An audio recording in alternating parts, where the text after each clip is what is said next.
અને તે બગડે નહીં। નાયબ મુખ્યમંત્રી હર્ષ સંઘવી વલસાડ રવાના। મોડી રાત્રે વલસાડ કલેક્ટર કચેરી ખાતે પહોંચશે। કલેક્ટર કચેરી પહોંચતાની સાથે જ બેઠક પણ યોજાવાની છે। વહીવટી તંત્ર દ્વારા થયેલી કામગીરીનો રિવ્યૂ લેશે।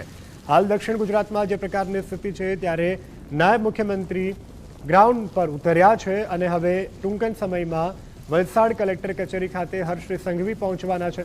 કલેક્ટર કચેરીએ પહોંચતા સાથે જ બેઠક પણ યોજાશે। અત્યાર સુધીમાં જે પ્રકારની પરિસ્થિતિ છે, આગામી દિવસોમાં પરિસ્થિતિને પહોંચી વળવા માટેની કેવી તૈયારીઓ છે તે અંગે વહીવટી તંત્ર દ્વારા કેવા કામ કરવામાં આવી રહ્યા છે, કેવા થશે તે અંગે પણ બેઠકમાં રિવ્યૂ લેશે।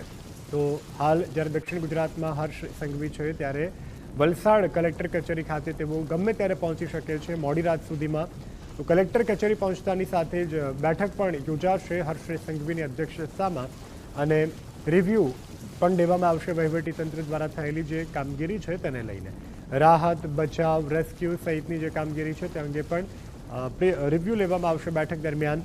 હાલ જે પ્રકારે દક્ષિણ ગુજરાતમાં સ્થિતિ છે, દક્ષિણ ગુજરાતમાં સ્થિતિને લઈ અને નાયબ મુખ્યમંત્રી દક્ષિણ ગુજરાતની મુલાકાતે છે। દક્ષિણ ગુજરાતમાં